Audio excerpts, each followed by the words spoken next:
everybody, and welcome once again to the UnLearnT podcast. I'm your host, Ruth Abigail, aka RA. And this is the podcast that is helping you gain the courage to change your mind so that you can experience more freedom. And I am so glad to have back in the building my brother, my sister, Patrick and Shemika Harrington. How you doing? Yeah. Better than good, alive and thriving. Come on, alive and thriving. That's what I like to hear. Yeah. For those of you that are newer to the podcast, this is not the first time they have been on the podcast. We've done a couple of pretty awesome conversations. These are truly two. These are my big brother and big sister. They mean so much to me. They have so much wisdom. Have lived a lot of life, and they have a lot to give. One of the ways they give back is through their coaching. They do marriage coaching. So for those of y'all that are interested in, thriving and leveling up your relationship, you need to look up who we need to look up. His wife, her husband. I was getting there. Just give me a minute. Okay. I was getting there. I got you. His wife, her husband. They're on Instagram, they're on YouTube. And your information is on there, is that right? Yeah, so it's kind of off a little bit, but on Instagram it's his wife, her husband 97. And on YouTube, it's his wife, her husband, and his wife is one word and her husband is one word. And Facebook as well, same way. 1997. That's when y'all got married. Yes. So yes. Dang, they got married in the 90s. Some of y'all weren't even born in the 90s. Weren't even born Look at in that. the 90s. Dang. And we got crazy. a website. It's www.hiswifeherhusband.net. And there you go.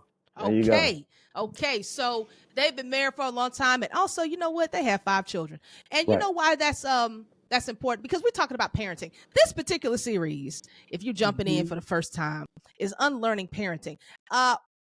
It's weird. I became a parent about a little over 2 years ago with a bonus son who lives with us full time, and I have been learning. Right. Right. You know what I'm saying? Right. So some of this is going to be for me. So, and some of this is going to be for people, and some of it's going to be for both of us. But I've actually had a lot of people reach out to me. It's weird, about this, like, hey, can you talk about parenting? And it's not something that I had thought about, and particularly adult parenting, which is, where you guys are in your season of life. Parenting adult children. Correct. Which is a weird term, by the way. I just realized that. But that's interesting. So we wanted to talk about it because then we got like different generations raising folk that are, and it's this weird, like, I don't even know how to describe it. Everything in the world is changing really fast to the point to where I think it makes the generations feel further apart than they actually are, because our lives are so different. Like we're even I grew up in a digital age, but but not calling what they call a digital native, but raising a 10-year-old, he's a digital native. But it's not like I'm 65, right? I mean, I'm in my 30s and I get it. I know how to use it, but my mindset is very different. And things happen so quickly, even in 10 years, the world that he knows is very different. So imagine those of us that are older, how much change we've had to figure out and go through and raise children in these rapidly changing eras. Yeah. So let me just start there. Like, so your oldest is how old? 30. So that she was, all right. So 30, man. So in 30, if you don't mind, may I give all the ages, because that's important. Yes, let's do that. Yes. All right. So we have 5 children, 3 daughters, 2 sons, and their ages are 30, 28, 24. No, 25. She'll be 26 this year. Okay, then 24 and 22. Correct. So that's every 2 years, 2.5 years. So 30 between 30 and 22.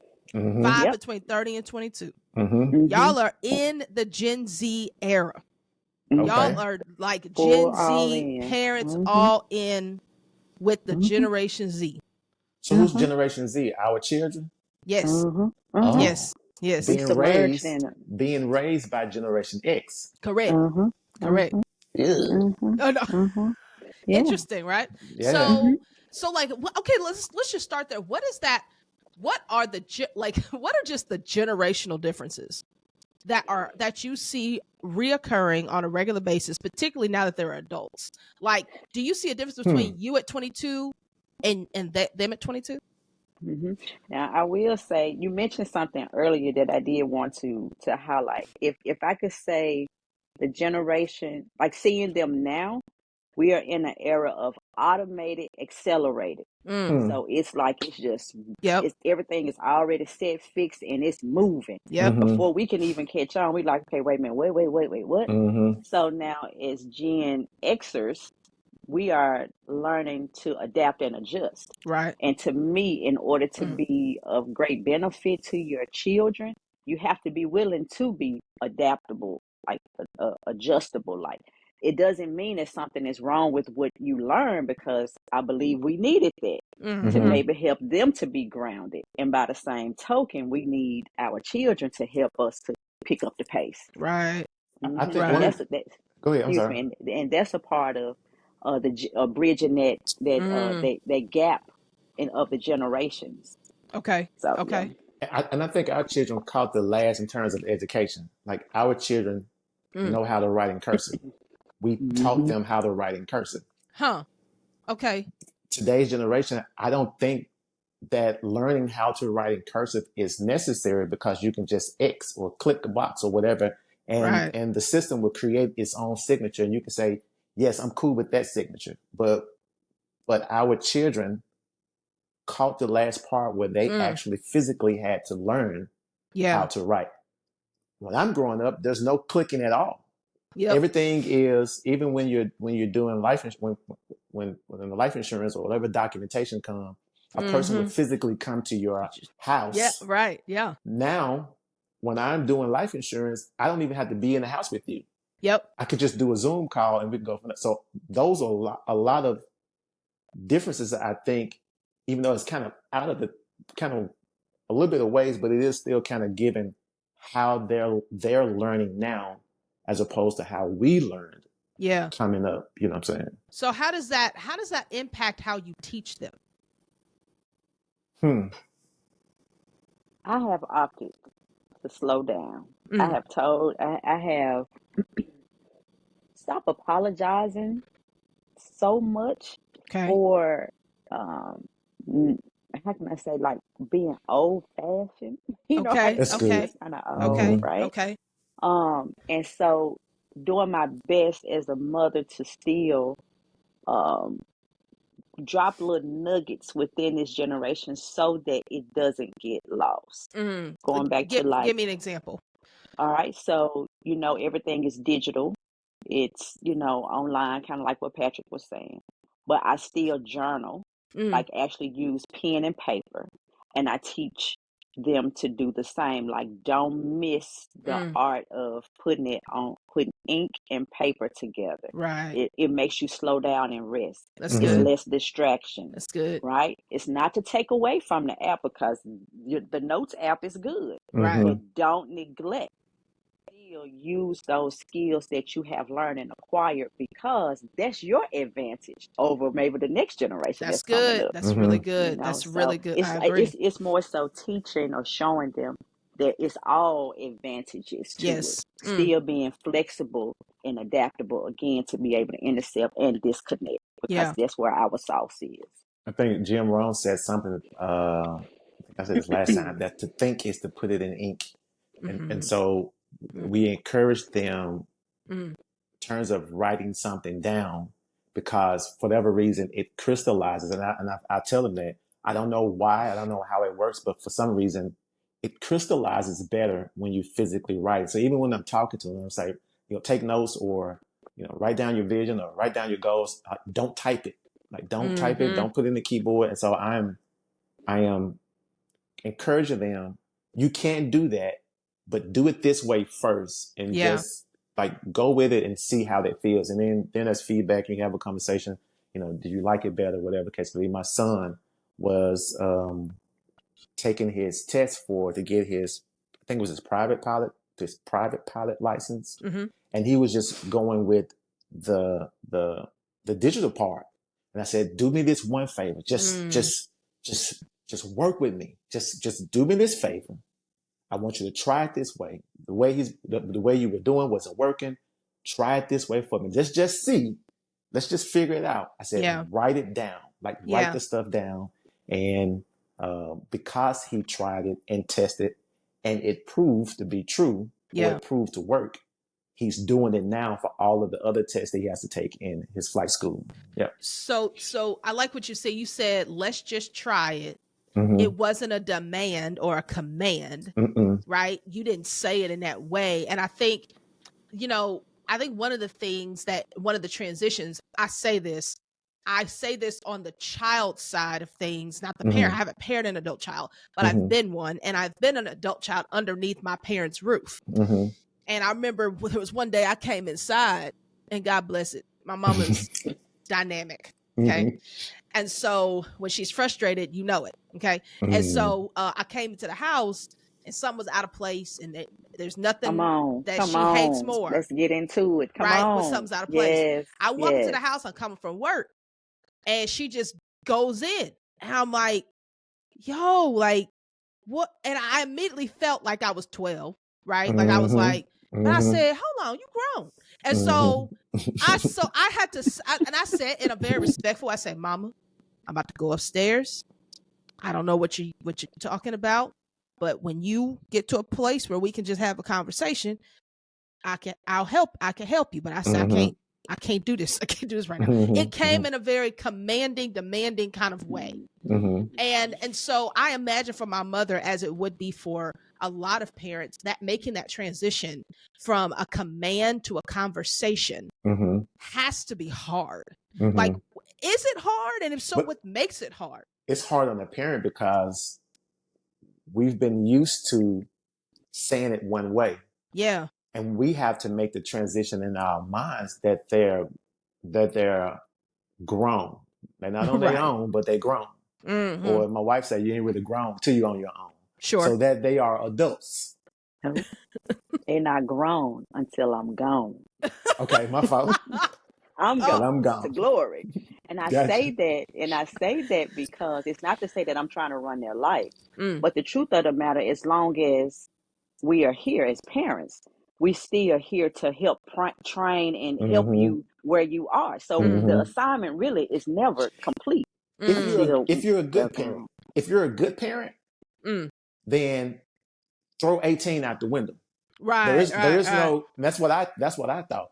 But when they get 18, they're on their own. That's what I thought. No. When they get 18, it starts, like real parenting starts, because you can't really give.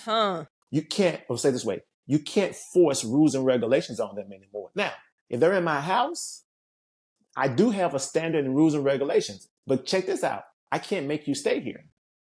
I cannot physically force you to stay, which I know is probably a better place for you to be. But I can't make you do that. But I can set these standards in place that I hope you would be considerate about what's going on in the house that I am the father of. You know what I'm saying? When did you come to that understanding that I like what you said? Real parenting doesn't start until they turn 18. I think that's interesting, and I'm curious as to how many people would agree and how many people would disagree, because you don't know right. what you have actually put in them until it's tested, right? Until until you no longer can hold them. So it's like, when did that realization come to you?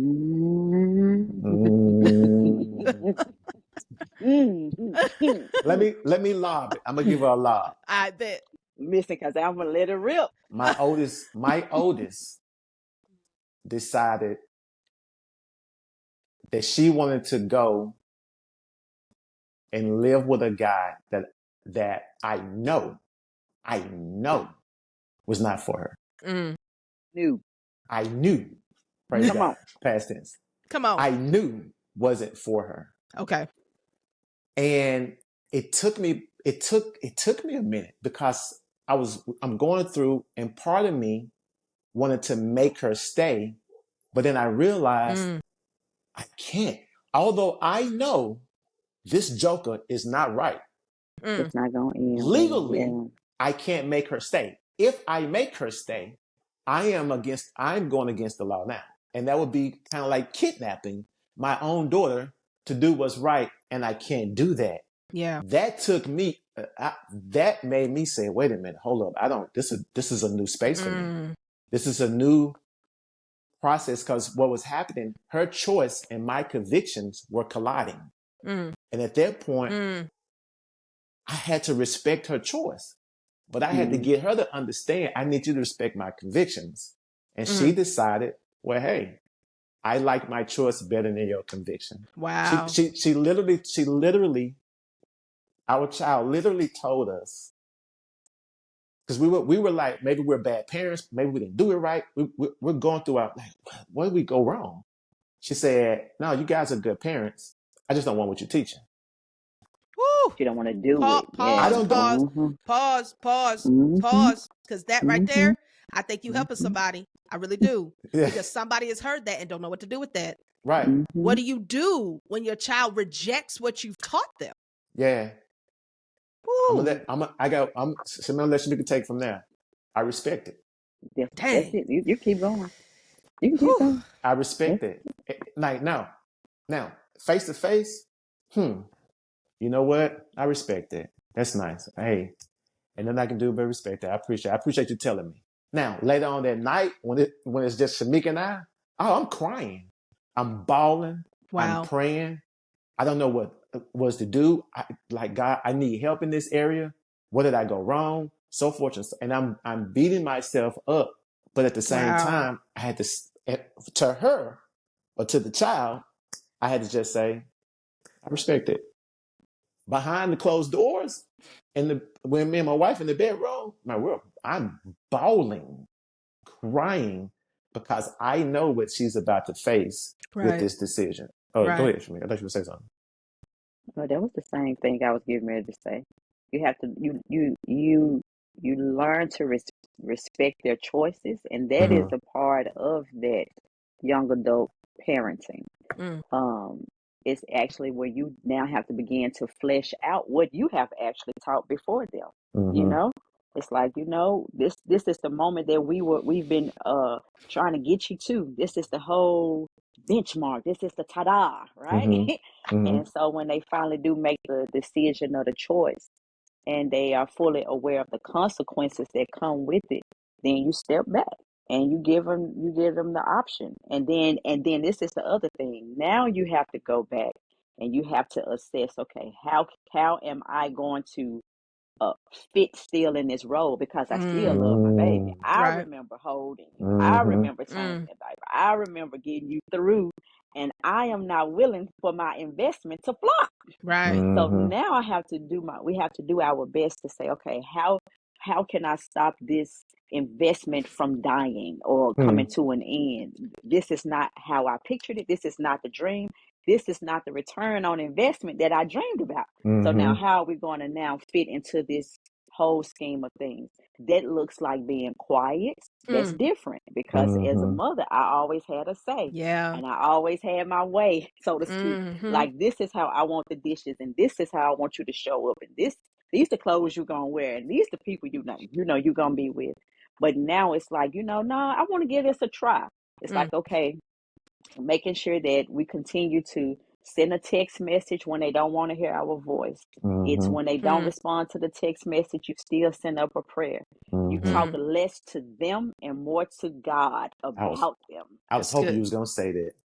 That's good. And so parenting, this is the thing, like I know that we say, I'm not making the podcast spiritual, but this is the sauce. We spiritual people. Go ahead. Right, good stuff. So when we say Heavenly Father, we say it, but we don't really think about the role of him being a parent to the world. Yeah. These beautiful people, nationalities, cultures, eras, all of that. He is the ultimate parent, and he has given us free will. Now, when we become his children, friendship is the ultimate, right? between parents. You want to be able to connect with your children and your parents and on a trusting friendship level. But it can't start there. It has to transition and shift there. Yes. And so this is where the awkwardness comes in. That all shifts, all transitions are awkward. Yes. And for whatever reason, as parents, we have a tendency to think that it's just supposed to be automatic, seamless. And I am guilty as charged of that, because you read the word, you pray, you do all of the things, and you do not factor in fallen world. You don't factor in others' free will. That's right. It's like, That's right. it's just, you're supposed to do this. You're supposed to do this. Right. Yeah, I know I'm supposed to, but I don't want to. And I realize I ain't got to. Just like that. I know that's country, but I ain't got to. Yeah. So I'm Yeah. it's a truth. And so we begin to pray. You do your part as far as, okay, now your words have to be very limited. And you looking for your shot every time to still throw in a train, throw a lob, try to throw in some wisdom, try to instruct with kindness. Don't be so rough. You want to be able, it's like now we have to earn their ear so that they can learn versus making them sit down to learn. No, you have to earn that ear for them to hear you out. And you do that by being a trustworthy parent, by making sure that you treat them with respect, because it's not just for adults. Like, you have to learn to respect them even while they're children, so that when their time comes, guess what? I respect you. I never yelled at you, or I never treated you other than who I always saw you being, and that is a future woman or a man. And I didn't talk to you any less, One of the things that Shemika and I had problems with, because we were trying to figure out if we were bad parents or not. Because the conclusion was, for me, is that we had to be bad parents, or else our children, and she wasn't the only one, they all have done something, or else there wouldn't have not been any rebellion. But then we had to, and then one night, Shemika was just bawling her eyes out and just crying about where she went wrong. And I said, well, what makes you think you went wrong? So I said, let's go to, because she mentioned God. Let's go to God, who is the ultimate parent. In the beginning, he had his children in the best possible position that they could ever be in. The text says that Eve was deceived. Okay. But the problem is Adam. The text then says, but Adam wasn't. Okay. Which means if he wasn't deceived, here you have this loving father who was there, who provided, who gave everything that he needed. If he wasn't deceived, that means he made a deliberate or presumptuous sin. He deliberately disobeyed God. I said, Shemika, you're not a better parent than God. Right. And yet his child still went, you're not a better provider for God than God. And yet his child still. So it's not that and this was all done before the statement was, you are good parents, that's not what I want. But we were still racking our brain. And even though I said it, there was still a part like, okay, yeah, but I could have done whatever. You know what I'm saying? Yeah. And then I saw a Facebook post. So now here I am saying, if I had given my children everything that they needed, they wouldn't rebel. And wanted. If I had given them everything, they wouldn't rebel. Wow. Then I saw a friend who had a Facebook post. He said, I messed up by giving my child everything she wanted, which is why she rebelled. I said, so wait a minute, time out. Wait a minute. Whoa. That means, so here I am saying, I didn't give everything. That's why they rebelled. He's saying, I gave everything. That's why they rebelled. Okay, that means it really is not anything on the parent. Yep. It's the free will of the individual who can decide whether they want to or not want to. One more thing, I'm going to be quiet. Another thing I had to do was realize how much, I'm going to say it this way, how much of a terrible son I am to God. Wow. Once I realized that I was still doing things that he is telling me, don't say that, don't go there. And he'll speak to my wife and say, don't say it. And I'll say it anyway. After I say it, I realize, okay, that was God speaking. I should not have said that. Yeah. And yet and still, he's merciful and gracious toward me. That figuring that out made me say, okay, let me be I'm not totally agreeing with everything they do, but let me be more patient. Be gracious, be Shemika merciful. started telling me, you got to listen more. You got to listen more. And I'm still working on that part because I talk a lot. But that listening with the intent to understand where they're coming from. And then we have a dialogue about whether, this is a good idea, what are the outcome, what are the consequences, what are the rewards for the decision you make. Are you good with that consequence? You are? Okay, hey, well, and nothing I can do about that. Yeah, amen. There's a book that Shemika, this book that Shemika, and we won't go on this long, but this book that Shemika introduced me to called The Fall of Lucifer. Yeah. And I think the tagline is like time before time, which I love that. I just love that tagline.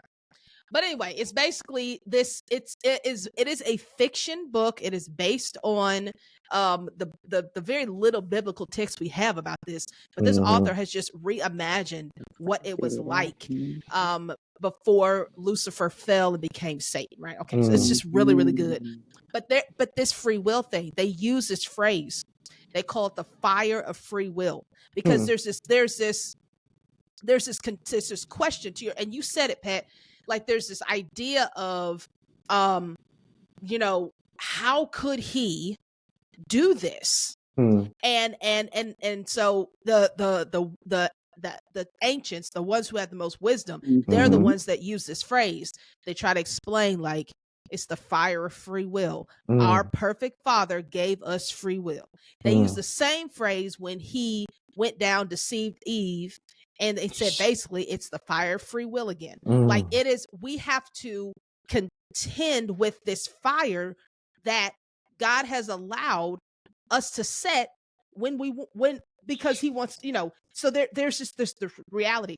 But again, to your point, the consequences, right? So there's a scene in the book where God gives Lucifer an opportunity to repent. And he says, I can't do that.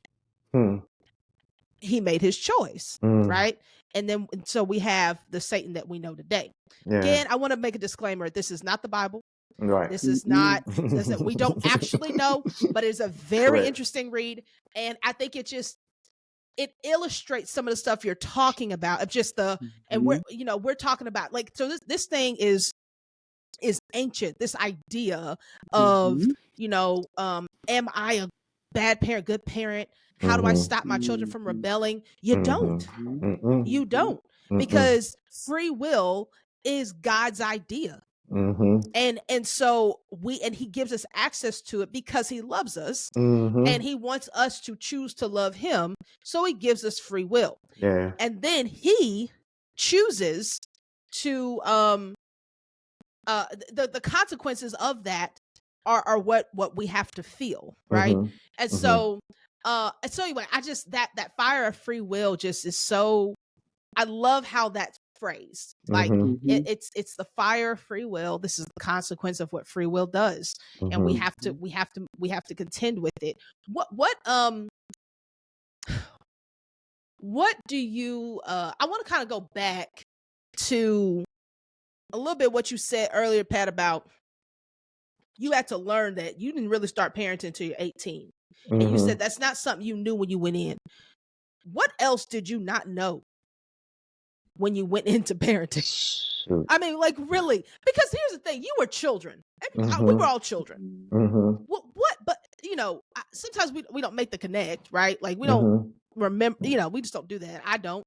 What did you think you knew that you were wrong about, that you found out later on? And on the opposite side, what did you believe you knew and you ended up being right about, like when it comes to parenting?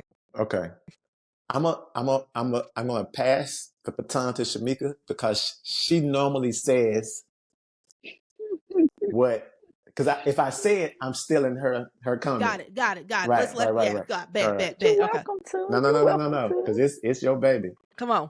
Yeah. Okay, so I'm getting ready to do. Okay, well, let me answer the question, but I do want to go back to that the fire of free will. Okay. Remind me to go back to that. Okay. So, I thought, or we thought, that if you did A, B, C, you will get DEF. Okay. All right. If you input ABC, you get DEF. That's just the rhythm. That's just the flow. Yeah, but no, you get 1 asterisk pound time 3 sideway H. It's like, what is this? All right. Again, and hey, and it's so funny when I discovered that the ABC, I used to say we then what we get WTY, like there are no vowels. WTF. You get WTF. I'm still in there from now on. From now on, that's what I'm saying. I thought if I put in ABC, I get DEF, but you get WTF. Shoot. Doggone it. Make a word out of it. You cannot make a word. It's so frustrating. Yeah. And again, going back to how we started the podcast, it's like I in my era thinking like, now they know what WTF mean, but all I see is letters. Yeah. So now you're communicating, but I'm missing the connect. We are talking, but we're missing the connect. I'm like, Lord, I just thought RA. Why? Because that's how I was brought up. Yeah. If you put in ABC, you automatically know DEF is coming. But instead you get whatever y'all said, WTF. TL. Yeah. Yeah, it's interesting. You asked another question. What was the other one? Let me add why I believe that, and this may be theological, contradictory, or whatever, something. Oh, good. I like that. Let's go. So the scripture says, "Train up a child in the way to go, and when they will not depart." I automatically assume that the text that I was reading, because this is the way I was taught, the text that I was reading, that it was a definite promise. It was a promise, yeah. But the Proverbs, from what I'm learning now, they're not definite promises, but they're wise sayings. Principles. Yes. Wise, that's the word I'm looking for, principles, thank you. But there are principles. Yes. That the likelihood, if you teach this way, you're more likely to come out with this equation or this answer. All right? Absolutely. What the part I'm missing, this is why it's necessary, I think, that we do study and try to figure out and find out what were the original writings writing, what was the original meaning at that particular time, or what's the setting, all that kind of stuff. Because what I'm learning now, that if you train up a child in the way that they're going, it's meaning how do they lean? What direction are they actually going? Yeah. Okay. What's their bent? What's their thought? Like, where are they bending or leaning toward? Okay, now let's put some parameters around that and teach them in the way, because they're already leaning toward music. Okay, let's teach them how to use the music in godliness. Because if I try to force it any other way, they're gonna automatically human nature will I think make them reject it. So one of my sons was working on being an artist, a rapper. And I said, okay, son, I'm not saying you have to be a gospel rapper. I'm not saying you have to have Jesus and everything. But Paul said, to those that without the law, I become without the law, yet not without the law of Christ. So I want you to use that as a guideline or a fence, or what's the thing when you're bowling? A guardrail, boundaries for how you do your music. And there may be some things that you may say that, hey, it's not really in the Bible, but it's how you feel. It's your feelings about how you feel about this world, about whatever the case may be, about relationships. Go ahead and have that, but make sure you stay within the guidelines of the law of Christ. Yeah. And so that was what I'm now learning, or what I really got from that particular verse, that's what this means. So I had to relearn contextually what the text really means. I had to relearn that this is not a promise. This is not etched in stone, that this is going to happen. But if you follow these principles, you're likely to succeed than you are to fail. Go ahead, Shemika. I'm sorry. I was going to say, and there would be one of those disappointing places You know, when you have been taught, train them up in the way that they should go. So you teach them godly ways that go back to their ABC. And then it's like, whoa, transition period, because we're not talking about the in between, the meantime, and the in between, and the in between is meantime, right? And it's like, man, I thought that if we taught them scriptures and we taught them how to pray and we put them in a Christian school and we put them in a Christian environment, like this not supposed to be the kick out. But then we hadn't been, we really don't. I don't think that it's communicated enough about the free will of the soul. That is truly life, you know. And you mentioned something earlier too about you know, rebellion. Now this is the thing: a lovingly trained parent can spot out when something is about to go rogue. They're just sensitive. You can just tell. And so, no, you don't. How can I say? You know, you can't stop it, but this is where interception or interceding kicks in. So I do my part to plead and to cry and to communicate with you from a different perspective, a different angle, to say, hey, this is headed towards death. This is headed towards destruction. This is not going to, you're not getting ready to get the outcome you think that you are about to get, because we know over time, and we have learned that rebellion always lies. Always end up with the short end of the stick. Yeah. You know? Our child we were speaking about earlier, when we were going through that phase with that particular child, God will always give us glimpse of us training her in the way that she should go. There will always be a glimpse that she's not gone. And that and we will have to use that and to hold on to that and to trust him that, okay, that maybe we are the prodigal child's father. And we know what we taught. And the prodigal child's father said the same thing. Dad, as of today, you are dead to me. Give me my inheritance. That's pretty much what he said. Yeah. And yet the father kept looking forward to him coming back. Yeah. Because of what he knew he put inside of him. And so for us, the children are the same way. Yeah, right now it looks rogue. And I hope I'm here. And we had to settle in our ism. We had to settle in our heart. We might not see it. Yeah. There's a chance, even in the Hall of Fame or the Hall of Faith, toward the end, nobody reached that part. There were people that they weren't going to see the change that happened in the loved one's life. They prayed and believed That they prayed for. We had to settle in our heart. We may not see the change. We hope we do. Dad, this is our petition. I don't know, but it was great to even see that God. Thank you, God. Hold on.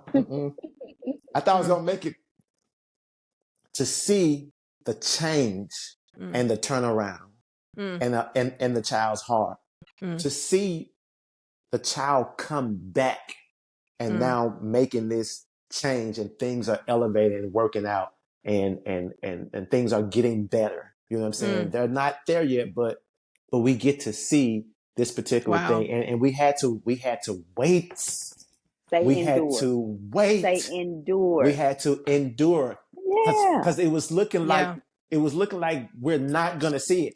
Wow. Yeah. We're not gonna get a chance, but for us, our testimony is it did. You know what I'm saying? So what do you say to parents who, in the prime kind of the rearing of children, of the teaching, they didn't really have it together, and they can look back and say, I didn't do my job as well as I should have in training them up, and now they see it, but their children are gone. What kind of encouragement or advice might you give to those parents who say, man, I missed it, and I see the results, and now they're adults, and I'm not really sure how, I can't get that time back, and I'm not really sure what to do? For me, I would say start there. Start where they are. If especially if they allow you to come, if they allow you in their lives, and let's just say it's not estranged to the point where you can't have a conversation. Right. At that point, I would just begin to give them an opportunity. You would probably need to do more listening to where they are and why they are, or if they have a feeling about, rather than trying to fix it or trying to give because any reason you give is an excuse that they really don't want to hear. It may be a good reason, but in their eyes, it's an excuse. You know what I'm saying? So don't offer an apology. I apologize. That's first and foremost. Yeah. How do you feel? And then if you're truly sincere about it, continue to pursue the relationship with them and just begin to build. And then they themselves, my dad always used to tell me, best advice is given. Well, he used to tell me, only give advice when it's asked for or when it's life or death. So in this case, you're trying to build the relationship to the point that they begin to ask for the advice. Right. At that point, they're really willing to hear. But at this point, I think just begin to build a relationship with the intent to understand and to hear, rather than to really try to say what you think you should have said a long time ago. Yeah, that's good. Yeah, yeah, Shemika? yeah. Did you have anything, Shemika? I did. Okay. She was waiting patiently. So you want to all right, she act like it was a delay, and sometimes they're like, Keith, are you there? Yeah. Yeah, Bob, I just got you. All right, go ahead. I'm sorry.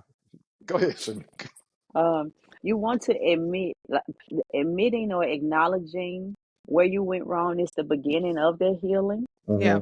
And so before you even ask the children for forgiveness, go through your healing process of giving grace to yourself, and forgiving yourself for where you dropped the ball and missed the mark. That's good. And I say that because if you don't, I'm not saying don't fix it right away, but forgiveness is a process.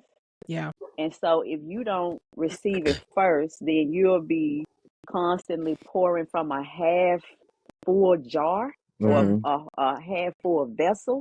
And so then you'll end up, reverting back to the same behavior or habits or maneuvers that you did prior to. You just start to survive, right? Yeah. So I would say make sure that you acknowledge, okay, where did I go wrong? Why was I moving like that? Why was I absent? Why was I all into work? Oh, I had a fear of da da da da da da da da. So then when you go back to the child as an adult and you say, hey, baby girl, I had a moment with myself. I'm still growing and I'm still discovering, I'm figuring it out.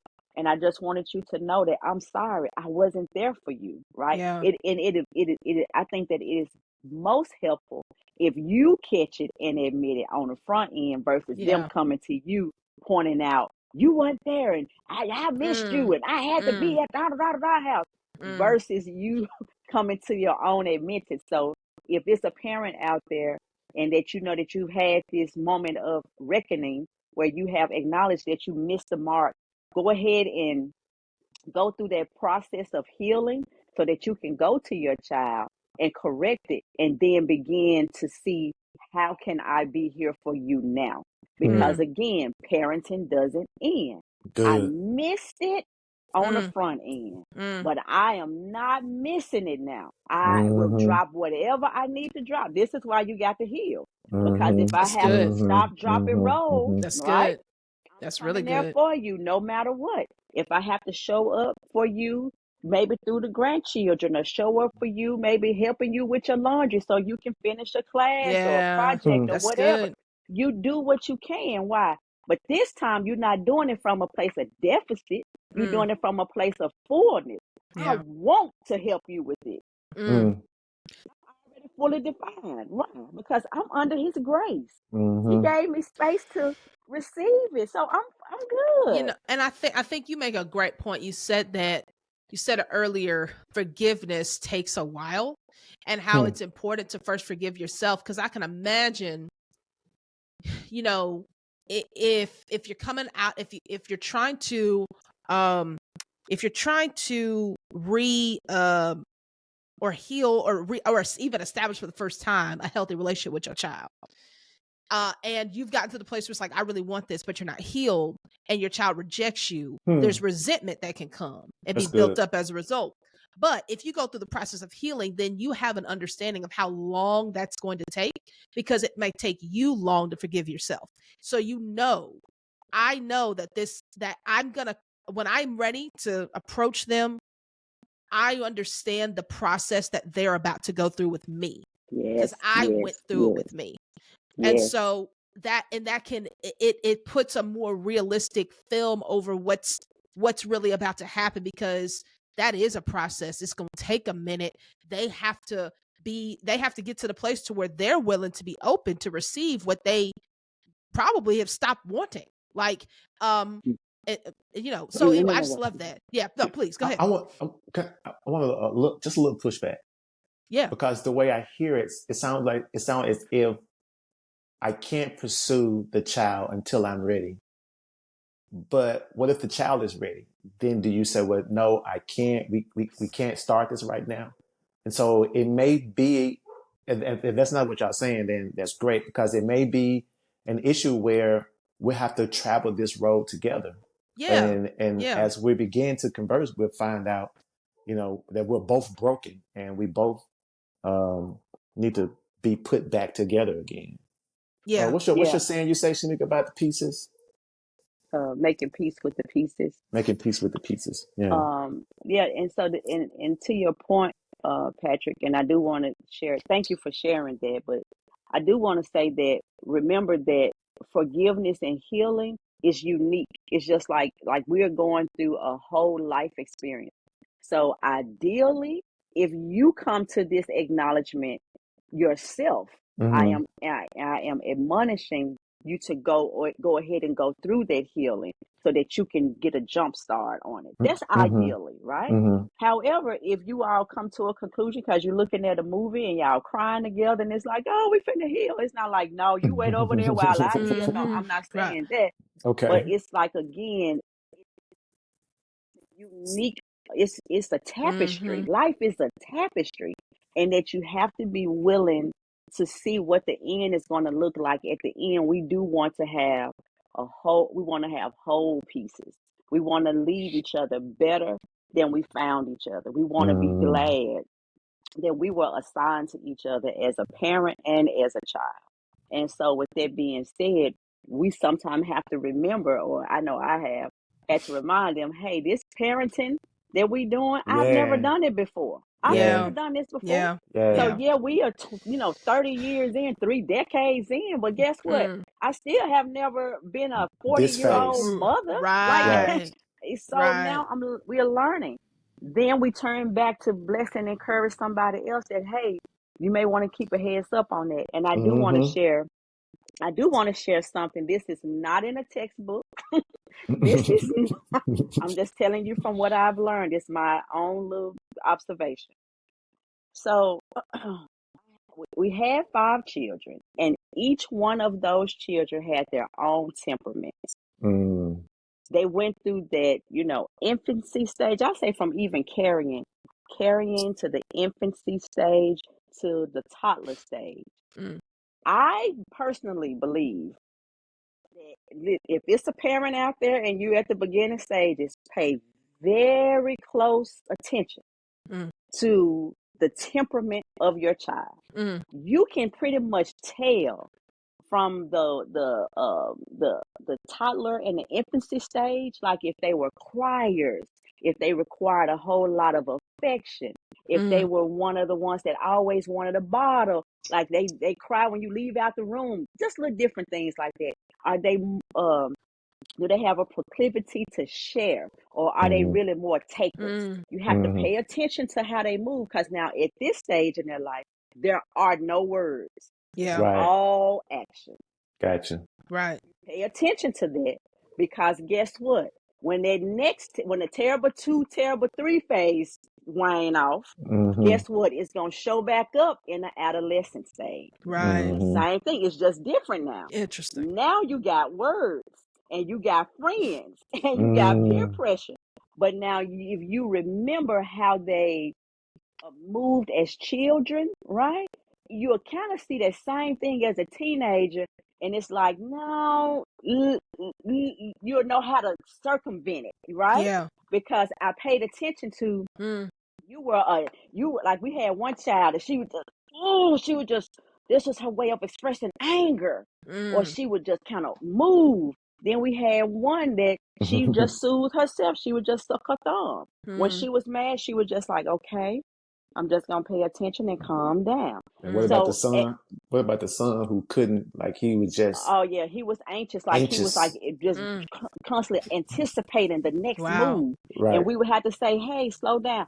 I'm here to tell you, those children, they still have those same temperaments, and so now it's like, okay, you to tell the child that wants to do what they want to do, no, dangerous. The moment you tell them no, they're going to show you, oh, yes, I can. Oh, so now what do you do now? Now, what I have learned, because again, on the front end, I didn't know, but then there was that phase that we had to learn. So now it's like, no, instead of telling them no, how about you say, hey, have you stopped and considered maybe this right here? Or what outcome are you looking for? Will that really give you that? Now we making them think. Now that was the other thing. I'm sorry to keep if I need to stop. Okay, but if I could emphasize too, like, make sure as a parent that you teach your children how to think through all the way to the end. If you teach them how to think, then guess what? Whatever it is that they feel like they have to experience, and they exhausted all measures, they went down every corridor, every lane in their mind before they take the journey. If they choose it, it's like, oh, okay, so you really knew what you were choosing. What's your reason why for choosing that? Okay, what is the plan B, C? What is your escape? Like, talk to them, dialogue, let them express, and then say, and you okay with those choices if that's what happened? Okay, now, how did I fit in this? Am I in your story? Like, ask. Yeah. And so then by the same token, I'll even say, even when it comes to our Heavenly Father, He already had redemption set to the side. He already had the sacrifice and the way made. And as parents, as excellent parents, you do your best to try to make it where it'll always be favorable for your children. You never want to make it where they constantly have to have hardships to learn. That's another thing we had to unlearn. That's hogwash. You don't have to go through hardships to figure it out. Yeah. You don't have to go through experiences every time. Sometimes, if you're a great storyteller, if you're a great communicator, you can get it over to the children that, hey, I love you, I trust you, I'm telling you this because I don't want you to experience that pain. Life has already got a lot of stuff that you got to contend with. Don't pick that up. Don't like, if I say don't touch that hot eye, just, like, any loving parent not gonna let their children just chill. touch fire. Don't do it. Yeah. Right. No, I think that's good. Pat, I have a question. Would you say that you have two boys? Y'all have two boys. Two young men. Would you say, going back to the temperament, as a man, do you have the same temperament as both of your boys? And do they have the same temperament as each other? They each have something from me. They do? Okay, fair. Got it. That's fair. So the thing that is unfamiliar about their temperaments to you, and let me say it like this. Let me give an example. You might have a father who this is the case is of my father, and he said this publicly, so I think it's okay that I say it. His stepfather and his natural father were both great with their hands. They were handy. They were excellent. They were craftsmen. They loved being outside, doing all that. He loved to read the dictionary. That was his way of entertainment. That's him. He's a reader. He's a learner. He can't do nothing with his hands. He don't like changing light bulbs. He'll do it, but he don't like it. Right? That's what's up. So that kind of difference. Raising a son, I'd say specific that it's different from you. Is that something that you've experienced on any level? And if so, how do you help fathers how can you help fathers to, you know, accept certain differences and then not try to mold them into who they are, but really love them for who they are, who their son is. I'm specifically father and son. And I think it's a very interesting relationship.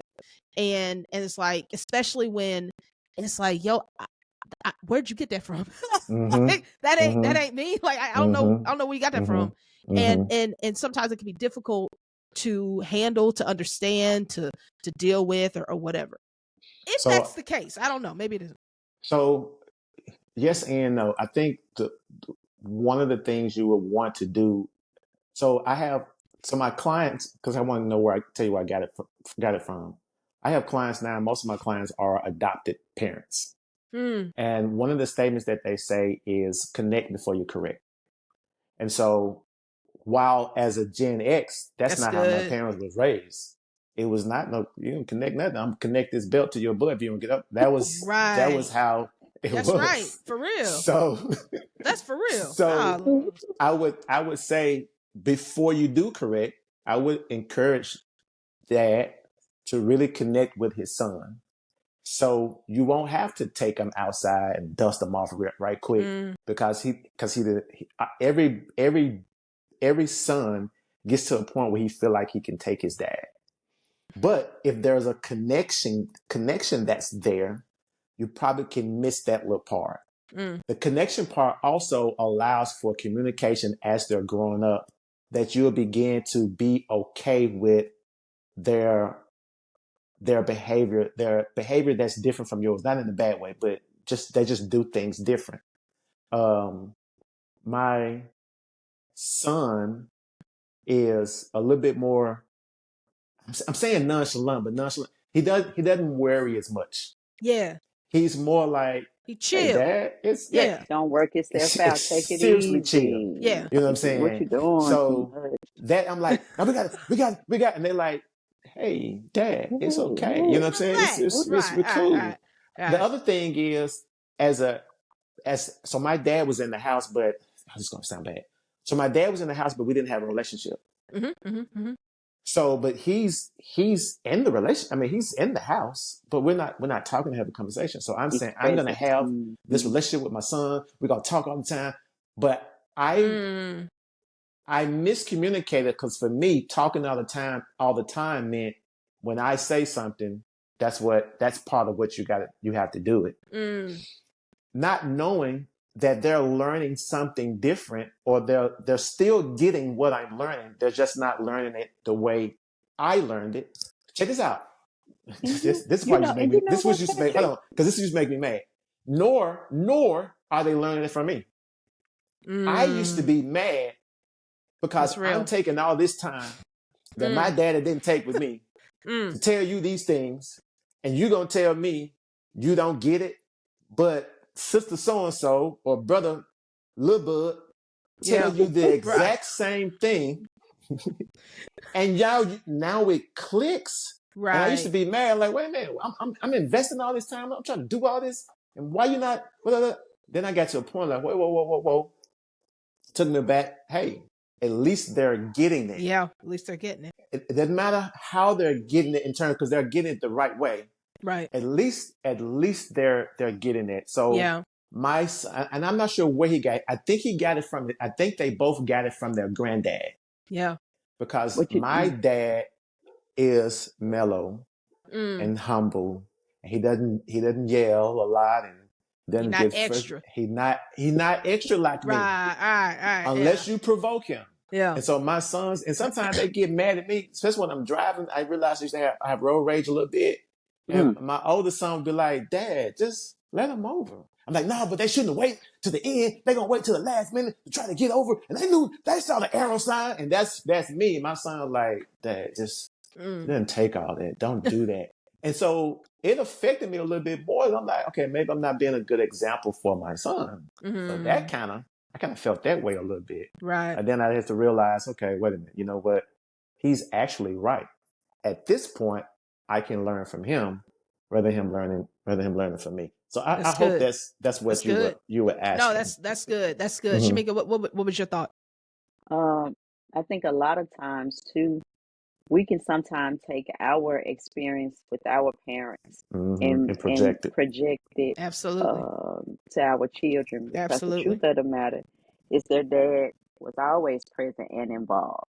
But from Patrick's perspective, he experienced his parent being present, but not as hands-on. And so now for the children, they like, look, I don't have that issue with you. Like, just chill out. Yeah. I got the lesson. So let me show you that I got it, you know? So we have to be very that's mindful. another one I'm learning, that I feel like I have to be there, because I'm like, I want them to get it. I want you to get it. I want you to get it. And my son, Patrick, was one of the things that he said that made me stop. He said, Dad, he was on the phone talking to somebody. It was an issue that he was having. And I'm like, and say. He said, Dad, trust me, I got it. Wow. Like, you taught me well. Let me handle this. Yeah. Stay out of the way so I can grow. It's not a bad situation where he's about to fall off the cliff and I need to hurry up and catch him. No, it's him handling his own business, his own way, the way he know is going to get the same results, rather than me saying, and you tell them. It's like, hey, Dad, he said, he manned up a little bit. He said, Dad, I got this. I said, you're right. Yeah. My fault. Let me back up some. That's so, Shemika, because I would love to get a similar perspective if you have them with your girls, like different temperaments. I love that you brought that up, like understanding what the temperament of your child is. You know, I know me and my mom is fiery. She's fiery, and she go from 0 to 100. I don't. I tick my way up there. I'm not a 0 to 100. I'm more of a 0 to 10. I probably come back down to 0. Like, I don't do all that. Right? Listen, I'm gonna interrupt you. Shamika got 0 or 100. Sure. She either 0 or 100. No, that's real. Yeah. And for like, so it's like, but my sister is the same as my mama. 0 to 100. Like, she can go from whoop. It's like, how did we just get there? And often I find myself like, you know, just, hey, like you said, your boy, just, yo, it ain't that, like, just chill. Like, it's okay. And so my mom, sometimes I feel like with like, I'm cool. You don't have to go here with me. Now with her, you might have to, but not with me. I ain't like that. So hold on. Right. So like, that's kind of how so like, how do you manage parenting girls with different temperaments than you? Prayerfully. And it's interesting because that is true. It's just, I can't say I was always like this, but I am becoming more aware that I'm seeing them as young ladies. Like if I was friends with somebody else, that's just how they click. That's just how they tick. And so, hey, I'm just going to kind of do my best to try to help you see, or to offer this wisdom with kindness, like to instruct with kindness versus saying, girl, what you got on? You know, it may not be something I prefer. Right. But to say, you know, well, what's the story behind this? You know, to actually ask the question, really concerned, versus, again, trying to project. And it boils down to a matter of respecting their space, because now they're at a place where they are free to express. And now is at a place where if it's healthy expression, it's okay. Now, if it's toxic, like I have had to tell them, just to let y'all know, I have had to tell them, I'm gonna be your mama. Yeah. What I get ready to do is tell me how to be something you not. Right. So I have a different care for you. So if I go to 100, just hold on, be patient with me. Just know that it's from a place of love. I do have to remind them of that. Know that it's from a place of love. I'm not trying to demean or belittle or think that you don't know what you're doing with your life. I already know that, but it just made me panic. So that's a constant, again, apologizing and making sure that you give those needed disclaimers, because listen, sometimes we don't know. That's real. No, that's really good. I think that is something that parents at any stage have to unlearn, is that know everything. It's funny. I joke with Tyson. You know, he'll be like, "You don't know everything." I said, "I know more than you." And so, but he is aware, and I affirm, no, I do not know everything. Like, and so I don't want him to ever think that adults, just because somebody's older than you, does not mean that they know everything. They might know more, but they don't know everything. And so it gives them room to have a voice to say, there are some things that you said it earlier, that maybe you can learn from me too, which is crazy to think, to learn from a 8, 9, 10, 15, 20, 22-year-old. But that is real, and we have to humble ourselves to do that. Like, there's so much that they can teach us. I want to, this is weird. I feel the need to go here. I don't even know how I'm going to set it up because it is not on the list. But, and then I want to kind of end it with just some I will end it with a different question, but so I think I heard a statistic of 51% of people, 51% of the church at this point. No, I think of Christians. Anyway, bottom line, there are more single adults than there ever have been today. Right. I think the number is like 46%, and up from like 23% in 1970. So it is doubled in 40 years, 50 years. Like, we've doubled the amount of percentage of single people. A lot of those single people are in that age range of 30 to 20, 30, 35, all of that. Your kids at range, right? See if I can make this make sense. Y'all bear with me. What impact does a marriage have on adult children? And how do you parent through your children being in relationships? It is so good. Patrick, you have anything? I'll let you go first. I think marriage plays a very significant role in shaping our children, those young adults.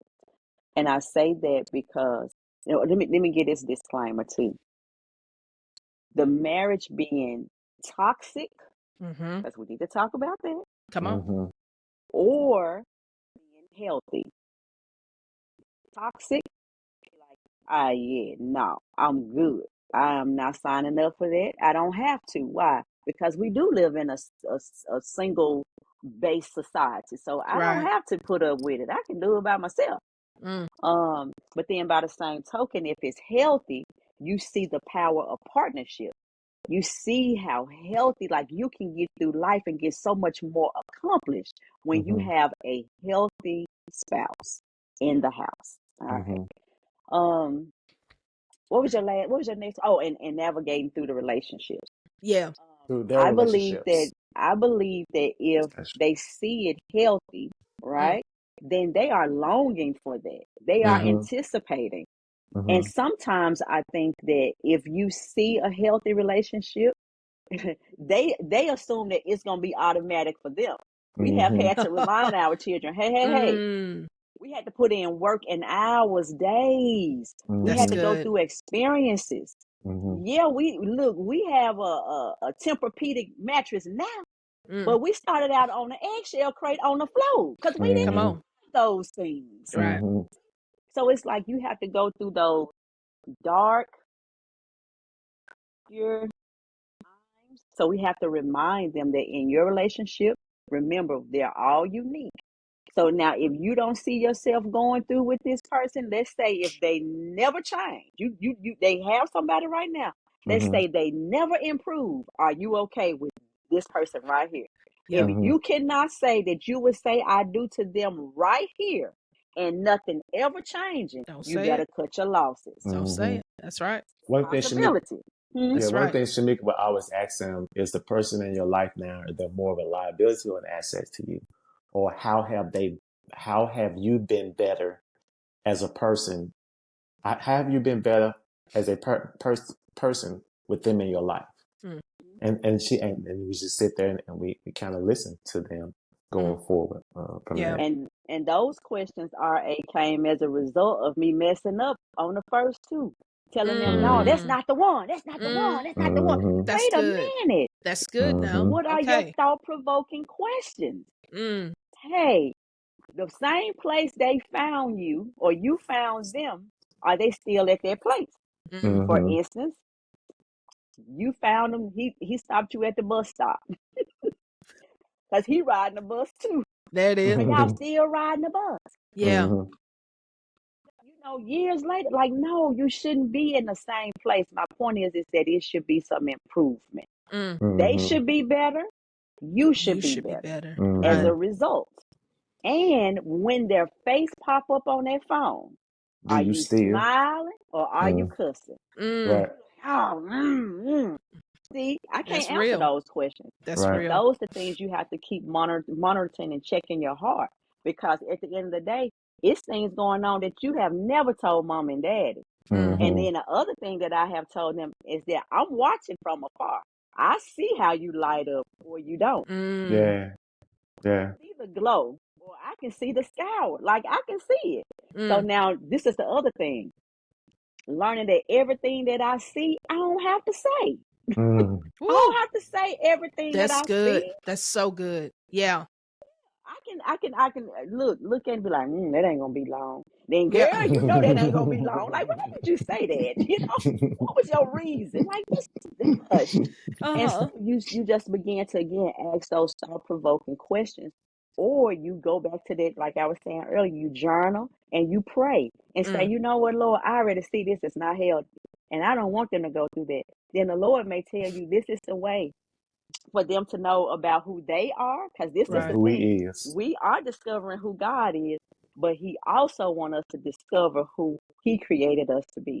And I think that, now this is a sidebar, but I do think that that is one of the things that we have to unlearn as believers, that yes, God do want us to come to know Him, but He also wants us to come to know the gift of who He created us to be. And that is not a slight to Him in any shape, form, or fashion. I agree. So there's a double standard, because at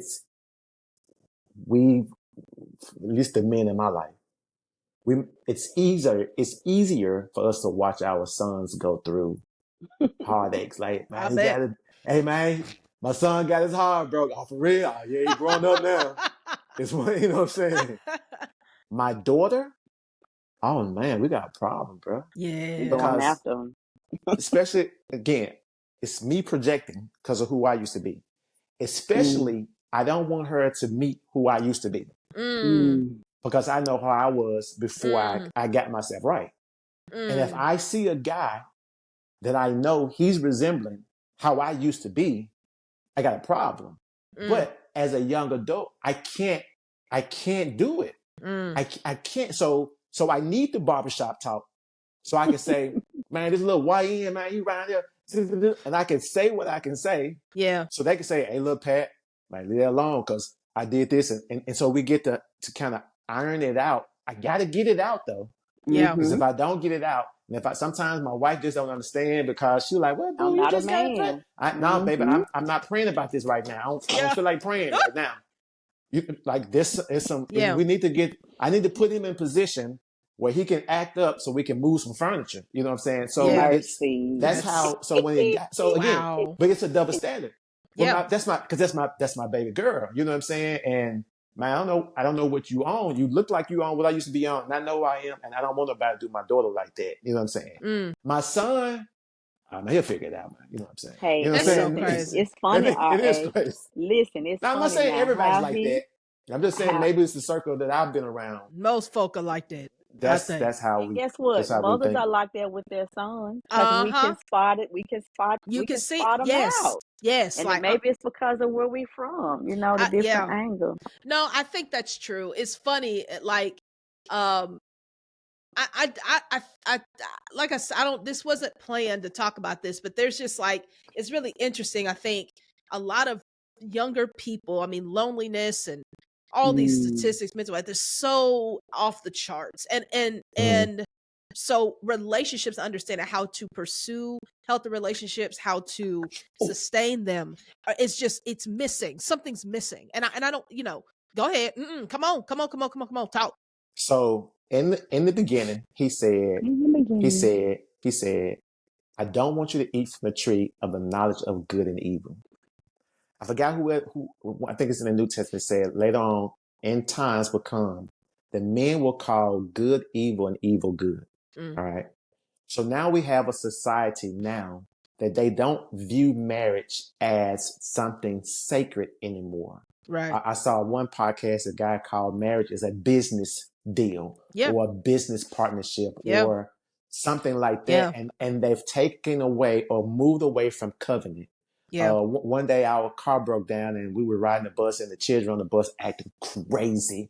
And the old lady, we could tell she was kind of squirming because they was doing a lot of cursing. So I said, Shemika, let's go back and let's just sit back there and talk to them. Let's just get in their world. And so we just started asking questions. She said, so what about marriage? She like, I asked the young lady, what about marriage? She said, marriage, that's for old people. So now that's a thought process. It's for old people.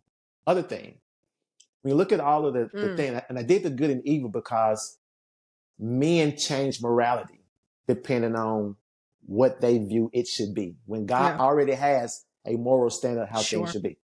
But because we have this knowledge of good and evil, we don't know, we're calling things the wrong thing and we think we're progressing, but we're really digressing as a society. So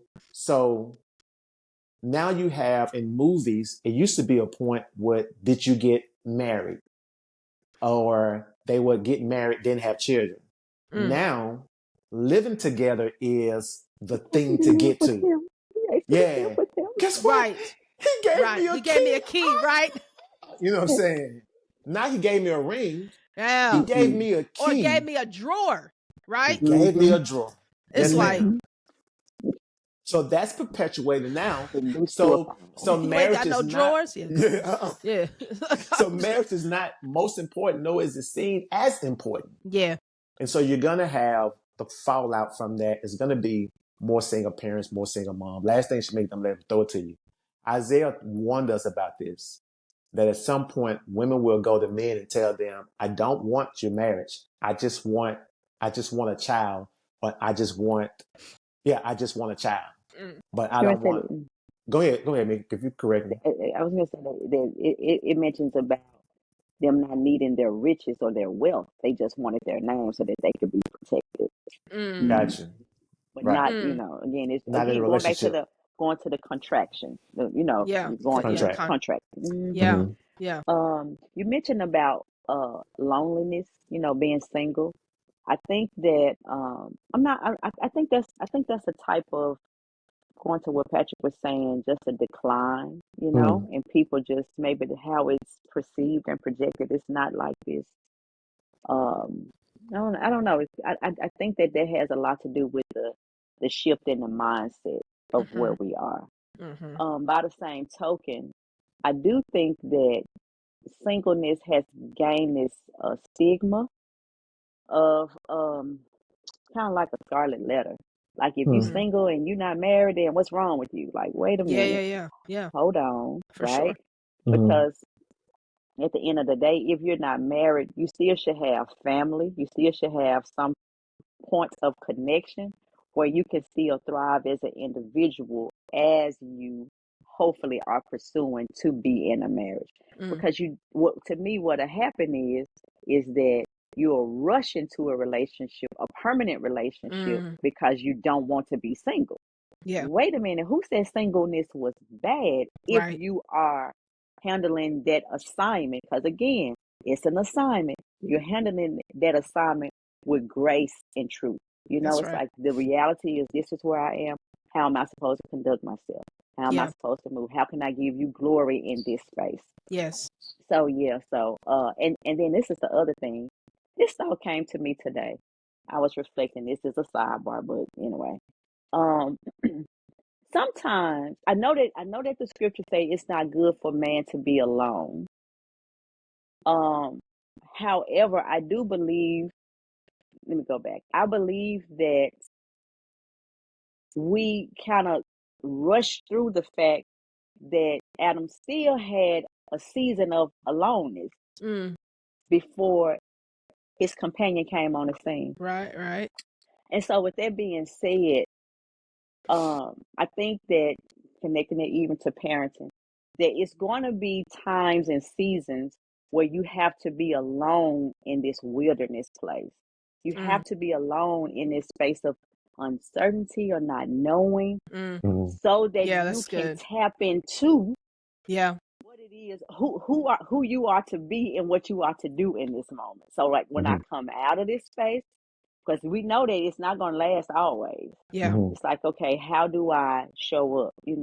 So even though I think you were saying, even with the relationships, like as a parent, not rushing your children, like you need to get married, get out of my house. Like, whoa, wait a minute. Yes. The word that I picked up, I don't even know if this is a real word, but I call it nestling. So they're not all the way empty nesting. I like that. But then, they're not little bitty eaglets either. They're not just, so it's kind of like they stretching and they, they trying to gain their space. It's like, give them space for grace. Let them figure out. Don't rush them to the next phase and don't wish them in old days. Like the truth of the matter is they're not little anymore. And they are headed to a destination. But meanwhile, as parents, we need to be thanking God that He's allowing us to have a front row seat in this dynamic, right? Because it could be that you couldn't be involved at all. They could have just snatched away. I think one of the things, Shemika, I was hoping she would connect in terms of why there are more singleness out or single parents, whatever case may be. I think part of it is because we're rushing, but the thing is because they're not, again, the marriage is what we want to be married, then these things happen, but they're not taking their time developing with the Lord. So if we bring back developing in my singleness, the relationship with God, it will give us more patience to wait for the right person. Absolutely. As opposed to rushing in. So why? Absolutely. Because I really believe that we're in a generation that know not God. So because they don't know God, they're coming with their own judgment or what they think is right. So we have a lot of what we're seeing because that personal relationship with Christ is missing to make me be okay in my singleness until I find the right one, as opposed to rushing into something. He or she is not the right one. Now I'm a single parent because I didn't wait, because I didn't find my solace in Christ and Christ alone. Which is really, I find really difficult for younger people these days, is being alone and being patient and waiting and just being still. Like it's hard. It's hard for this generation to do that because that's not the way our life is set up. It's not the world that they've grown up in. There's, they are moving. And it's like, it's hard to know how to be still. It's hard for my generation to know that too. Right. Gotcha. But I think for this generation, I mean, it's tough. Like, so I think that's good. I think that's good. This next question is for me. I'm doing it publicly because I need help. So, we have a son, and I recognize that sons need something different than daughters do. Like boys is something different than, and I also recognize that men and women parent differently. I recognize that there have been moments that I've gotten in the way of parenting Tyson as a young man. Help me and others, particularly Pat. What do wives need to do or make sure they stop doing in order to get in that may get in the way of fathers parenting sons? This for me now. This for me. Yeah. Shut up.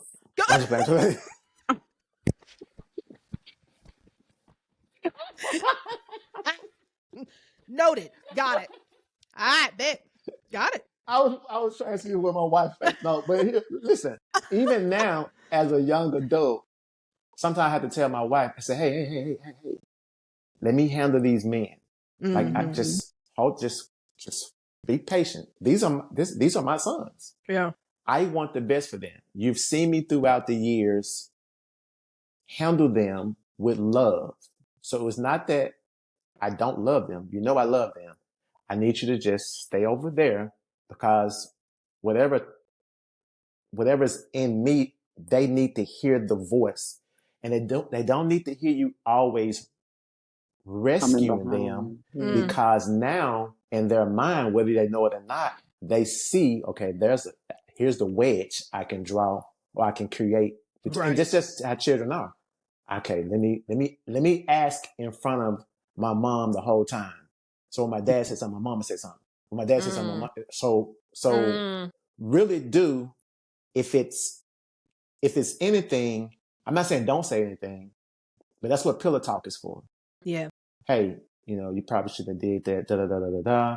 You probably should go. And where are you coming from? I would say make sure that you seek for understanding, even from your husband, because we can never know that testosterone thing. Yep. Amen. And it's just something about especially being an African American male in America. No matter how much, you're just not gonna understand the plight of an African American man and what we go through, and us trying to properly teach our sons how to navigate this world and the things that we go through.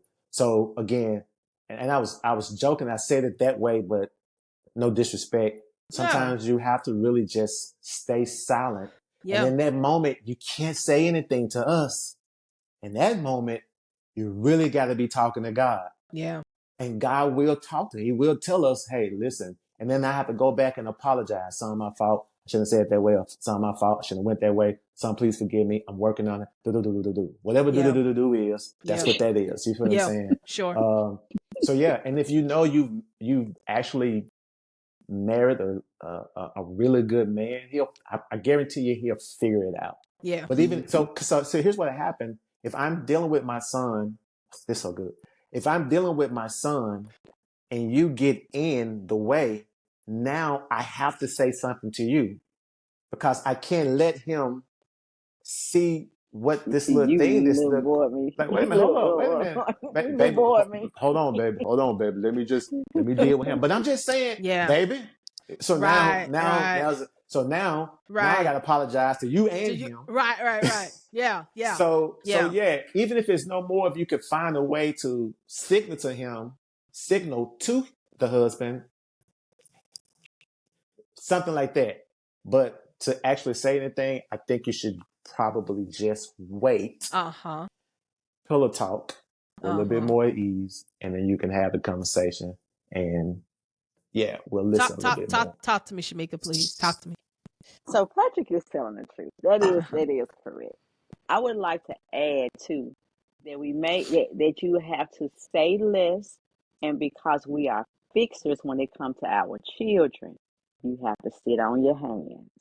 Because sometimes, like even though you can be quiet, but your attitude and heart posture, oh man, you like, man, I can't wait till we get in the bed. I'm gonna let it rip. See, all of that. So it's like really working towards having a quiet settle, like know in your heart. And I would encourage any mother out there, like, know that it's going to work itself out. Like it's designed. Let me say this: if it's healthy parenting, correct. I think this is definitely a conversation that we have had, and he's been very, very gracious and patient with me as I, on top of being a woman, I'm also a bonus mom, so he's not naturally my son. So there's also that layer, and so. But I absolutely have had to learn how to like, hey, like there is a difference. You can't, he ain't gonna do it the way you would do it. Correct. And you can't get in the way of how he's doing it. Yeah. So let me add this extra thing to you. Okay. Just for here. Okay.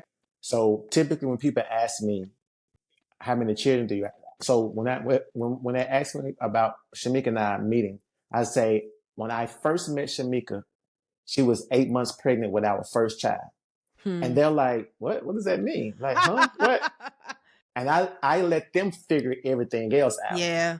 But from that point, so I wouldn't even say bonus. It's not a bonus. This is my son. Yeah, for sure. Well, we got married 2 years ago. How old is he? 10. Yeah. Huh? That's my son. Yeah. Well, how does that work? That's my son. Like, there's no bonus. There's no step. Yeah. And I do as best as I could to remove that, because remember now, even with the blending family, how do I remove any stigma in terms or any barriers between the relationship between me and my child? Well, one of the things I don't say bonus. I don't say step. That's my son. However they want to figure it out, that's up to them. I had one guy say, man, I know, you know what I'm saying, y'all got 5 children, but how many yours? 5. Yeah, I know I'm saying, but how many yours? 5. 5. Yeah. Now you know what I'm asking you, and I'm telling you, all 5 are mine. Yeah. You know what I'm saying? How many biologically belong to you? All 5 are mine. That's all you get. Yeah. So that, in terms of, I just want to throw it out in terms of the parenting, that's going to help as well. Yeah, because as they're growing up, they don't need to hear bonus or step. They'll know that they got another, because you'll have that conversation. They understand that. Right. But they keep hearing son, son, son, daughter, daughter, daughter, not stepson, not stepdaughter. Even I'm not introducing as my stepson or not introducing my stepdaughter. Right. This is my son. In every conversation. So they figure, well, again, well, how is that if y'all just got married? Right. Let them figure it out. Right. That's on them. They'll figure it out on their own time. Yep. Yeah. No, that's good. I think that's good. And I appreciate that wisdom. And while Shemika was off screen, Pat really gave me some great words, and I think other parents that have blended families really great wisdom. So please make sure to tune into that. But so I want to end it on this. I want to end it on 2 things. I do want you to kind of give your last kind of unlearnings that you think parents, particularly of adult children, but if it applies to any stage.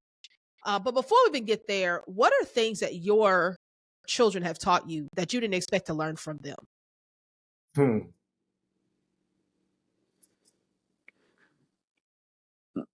I would say that I've learned from them to like. But I don't know if this is just let me say it. They have taught me to trust the process. Okay, yeah, that's good. And not necessarily only in parenting, but just in life, period. Like and now this is without them saying, hey, mama, you need to learn how to trust, right? But it's just been a developing. The other thing is that life is a creative experience. Like just enjoy the journey. Like be childlike always. Like it's not about being perfect. It's about being there, you know? And of course you want to mature and develop. Like you should see some things get better in your own life as a parent, you know? And then the other thing too would be, I may be getting ahead of myself, but it's so in any career or any job, you look for feedback, right? And so it's okay to ask the children, how can I be better? How can I better serve you, right? What is it that you need from me as a mother? Now, they probably just gonna say, I don't know. But it's like if you could give me a heads up of what you're thinking in your mind, like how could I better, help you on your journey of becoming a young lady or going to college or whatever it is that they may be going through. But my point is it's okay for you to go to them and ask them to give you a grade on being a parent. That's really Would good. you give me an A, B, C, D? So. And then take that feedback. That's good. Yeah, and that was something that I would say that we did do a lot. That we did do a lot was when we would ask them for their feedback, to reassure them that they were not going to get in trouble. Yeah. Of course, they couldn't cuss and all those type of things, but they could really let it rip and there would be no repercussions. Like I wasn't going to withhold a cookie or a brownie or a piece of cake or, you know what I mean? Like they weren't going to get in trouble, no treats. You were still going to feed them. Right. Sure. And that, again, that opens up the door for them to be able to communicate. Right. So now that they are young adults, it's still some things that they hide. You know, they prefer not to say. Sure. But I do believe that the line of communication has been established that if it is something they have to talk to us about, that it's not an easy conversation, they will say, hey, I need you to just listen and hear me out. You're may be upset, but don't wild out. Just hear me out. Yeah. And that has helped a lot. That's really good. Can you hear me? Yeah. So for me, a couple of things. Patience. Yeah. I've learned to just be patient with what God is doing, or I have accepted that I have to be patient with what God is doing, even though some things I wanted to see, I didn't see it immediately, but if I just was just patient with God and what He was working with, eventually I began to see glimpses of what God has shown me about the children, about what we've been teaching them. That eventually, if you just be patient and don't rush it, don't get in the way, they'll eventually get it. The other thing is, I don't run nothing. I don't run nothing. Yeah. Yep. With young adult, you don't run nothing. You know what I'm saying? Nothing that they're gonna make their decision. Now, even if you got them sitting down and they standing up and you push them in the chair, they may be physically sitting down, but they standing up in their heart. You know what I'm saying? So I don't run anything. So allow this is where patience part come in too. Whatever decisions that they make and they've decided that they really want to make this decision, allow the process to work itself out, and they will learn. They will learn. Now, I wish they were wise and learn from my mistakes, rather than being intelligent and learn from their own mistakes. But sometimes they choose that particular route, and I just have to trust God that that it'll work itself out. My son always tell me this, and this is something I'm learning now, is that there's a point in my life where it's okay to think about me first. You know, my son said, Dad, you did it. We're good. Take care of you first. For a while as a child, it's always going to be the child. Now that they're old enough, they're saying, we can do it. Take care of you first. And then we can, we'll see about ourselves. So that's something that I think they've taught me and told me. Yeah. Final thoughts. What other things, if there's anything else that you want to share with parents that at any stage that you've had to unlearn that you feel like is helpful? I'll leave this with I forgot the guy was watching another podcast and he made this statement. I'm not saying every parent will go through this, but there may be a possibility. There are 3 stages that most parents go through. The idolized stage. This is when they're brand new, up until they're about 10, and they idolize you. There's nothing you can do wrong. You're the superhero. Dad can do everything. They love everything. They love everything you do. They laugh at all your jokes. It's just they just love you. And so that first stage is the idolized stage. Then they become adolescents around 12 to about 25. I think this is what he said. So don't quote me on the actual ages, but about 12 to about 25, that's a demonized stage. Oh my. Nothing you say works. Nothing you say they like. They can't stand you. You get on their nerve. They wish they can get at their own house. They wish they could leave, and you make me sick, and I hate you. If you have one of those houses, whatever the case may be. But there's nothing you can do. The peers have more influence. TV, social media has more influence, and so you're trying to autocorrect some of the things that they're going, and they don't like it. You don't know me, Dad. You don't understand me, Mom, and that's your ways, and this is mine, and da da da da da. So that second stage, which is a extremely tough stage, and that's probably a longer stage, which is the demonized stage. So beginning, they idolize you.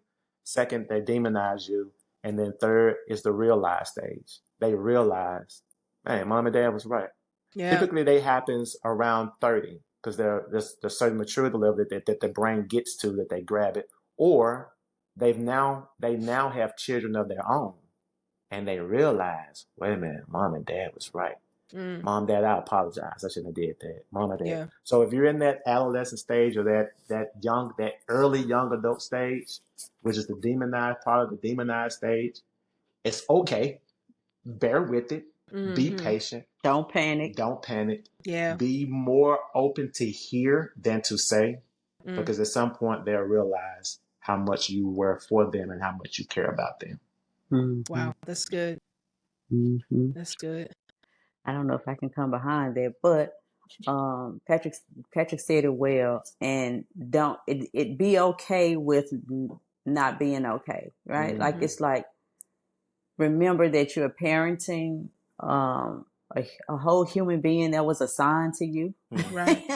And it's like, I don't know what to do. Like, I need help. It's okay to admit when you need help. Don't hide in shame and fear and thinking that you're the only one that this is happening to. Like, go ahead and admit and search for the help to be able to become a better parent. Right. And I would even say too, we say parent, but I would say that parenting is kind of along the line of coaching. Like, you're coaching somebody to a desired destination, right? Right. And prayerfully, as a parent, you have dedicated your children to the Lord, and you want to make sure that you pay attention to those, pay attention to who they are, so that you can help them get there, right? At least be on the road. So if they choose to get off, that's not on you. All right. It's every parent that's listening, just if you have done your part and they chose to take a detour, that does not mean that you something is wrong with you. Maybe just an idea or something was presented to the child and they wanted to give it a try. If you are alive and able to kind of get a view of what's going on, just pray. Just again, their ears are probably deaf to even hearing what you have to say. So make sure that you have an outlet to be able to express their frustration and a place to ask for help so that you can get through. Yeah. Especially the demonized stage. Yeah. One thing that Shemika always say, that going through our demonized stage with our children, is that she learned how to pray. So what they have taught us, I think, is they taught us how to pray, how to seek God during that stage. You know what, too, RA? I think that we think that it's a textbook. Like, if we do everything, like, we have so many apps for everything. Yep. Yeah, for real. You can do the 1, 2, 3. It's like, throw that out your mind and just approach it from a creative canvas standpoint. Like, let's just see what this is going to become, right? Healthy again, healthy approaches. But just know that it's unique. So what may work in your household may not work in my household, because the children's temperaments are different. Right. So just give space for grace and be okay with discovering. That's good. That's really good. Man, this is good.